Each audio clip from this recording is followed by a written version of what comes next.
This is Christopher Jones with Authentic Leader. Welcome to another video segment. Today I'm actually at Libby Hill Park, and for those who live here in Richmond are probably familiar with this. If you're not, this is a location to get a fantastic view of downtown. So as you can see here, here's actually Main Street that goes right downtown. Of course, there's the Lucky Strikes smokestack there. Richmond has a rich history in tobacco, and the James River is right along there as well. If you look a little farther there, you see a couple bridges going across the James River. But this is really a beautiful and iconic spot.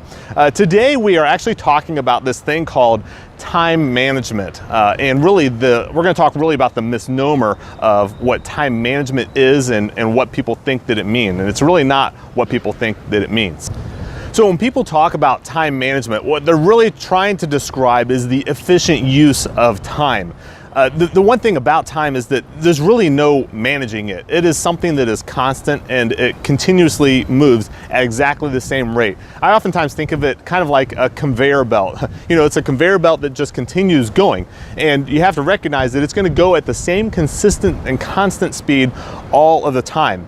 The decision you need to make is how will you use that time conveyor belt and how will you place the priorities you have in your life on that conveyor belt for the most effective and efficient use of that time.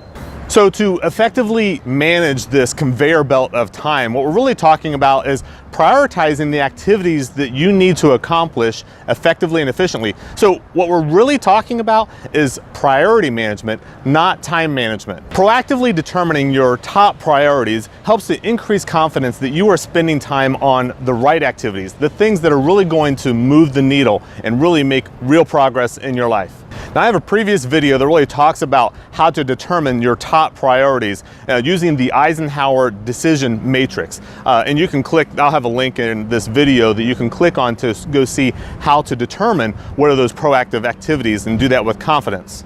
I'm going to talk a little bit more about this concept, and this was first introduced to me when I read Stephen Covey's 7 Habits of Highly Effective People. And in there is a chapter that talks about first things first. First things first really talks about identifying what are the first things, the highest priorities, the things you should be putting in front of everything else so that you can make proactive, meaningful progress. So I oftentimes think of exceptionally successful people. I'm talking about people like Elon Musk or Richard Branson or Gary Vaynerchuk, Michael Hyatt. There's a litany of people who are exceptionally successful.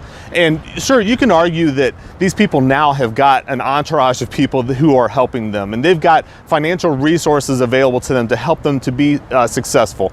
They can focus on those higher priorities. But I also remember and think about they were at one point where you and I are today, right? We may not be exceptionally successful, but there's no reason why we can't be exceptionally successful. You have to incrementally start making progress in those proactive areas that are not really, they're not critical to happen right there at this moment, but if you don't carve out that time, you're never gonna get that done. So there's no reason why you can't also be exceptionally successful like these people. In the next video, we're going to talk about how to literally carve out that time. How do you block that time to ensure that you are focusing on those highest priority things, those things that really are going to help move the needle? I appreciate you joining us today. I look forward to seeing you in the next video. In the meantime, go to Christopher R. Jones for more details about priority management.